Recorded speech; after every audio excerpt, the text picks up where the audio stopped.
19 এর টেবিলের পর অনেকেই প্রশ্ন করেছো আমাকে যে শুধু কি ট্রিক্স গুলো 19 এর টেবিলের জন্যই? একেবারে না। আজকে নিয়ে চলে এসেছি আমি 13 এর টেবিল। তো এটা শর্টকাট এমন ভাবে বলবো যেটা কিন্তু আমার ছোট্ট ছোট্ট বন্ধুদের অনেক হেল্প করবে। তাহলে চলো বন্ধুরা, সময় নষ্ট না করে আজকে 13 এর টেবিল বা 13 ঘরের নামটা শর্টকাটটা শিখবো। তাহলে দেখো, প্রথম আমরা কি লিখবো? যেরকম 1 2 3 লিখতে শুরু করে লিখবো। ফার্স্ট নাম্বার কি? 1, তারপরে কি হয় 2, তারপরে কি হয় 3। এটা আমরা সবাই জানি, 4টা স্কিপ করে যাব, মানে 3টে করে নাম্বার লিখবো, একটা নাম্বার ছেড়ে দেবো।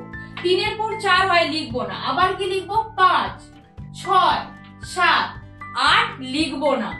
9 10 11 আবার 12 লিখবো না। 13। মানে আমি প্রথমটা কি করলাম? 1 2 3 তিনটে করে নাম্বার লিখছি, একটা ছেড়ে দিচ্ছি। আবার 5 6 7 তিনটে লিখলাম, 8 ছেড়ে দিলাম, 9 10 11 লিখলাম, 12 ছেড়ে দিলাম।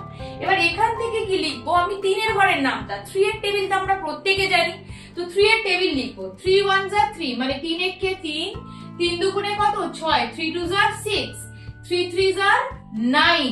ঠিক আছে, 3 4 যা 12, লাস্ট ডিজিটটা লিখবো। 12 এর লাস্ট কত হয়? 2। আবার এবার কি লিখবো? 3 4 12, 3 5 15, মানে 5 লিখবো। 15 এর 5, 3 6 18, মানে 18 এর কি লিখবো? 8। 3 7 21, মানে কি লিখবো? 1। 3 8 24, মানে কি লিখবো? 4। 3 9 27, মানে কি লিখবো? 7। আর ফাইনালি আমরা জানি 3 10 30, মানে লিখবো 0। তার মানে এই পার্টটা আমি ফিল করব, তিনটে তিনটে করে নাম্বার লিখবো, তারপরে একটা করে ছাড়বো। আর এই পার্টটা কিভাবে ফিল করব? 3 এর নামটা পড়বো আর লাস্ট ডিজিটটা লিখবো।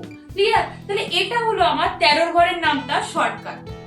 আশা করি যে সমস্ত ছোট ছোট বন্ধুরা বারবার ভুলে যাও টেবিল, তাদের কিন্তু এটা হেল্প হবে। যদি হেল্প হয়ে থাকে ডেফিনেটলি লাইক করো। আর কোন ঘরের নামটা বা টেবিল বা শর্টকাট চাইছো সেটা কিন্তু আমার কমেন্ট বক্সে কমেন্ট করে জানিও। আর যদি এখনো ভিডিও দেখার পর চ্যানেলটা সাবস্ক্রাইব না করে থাকো, তাহলে কি করছো? চ্যানেলটা সাবস্ক্রাইব করে নাও।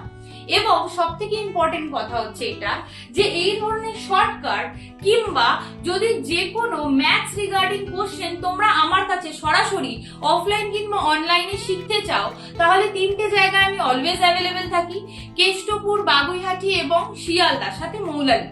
এবং নিচে দেওয়া নাম্বারে ফোন করে নিজের সমস্ত তথ্য তোমরা বিস্তারিত জানতে পারবে। Thank you so much.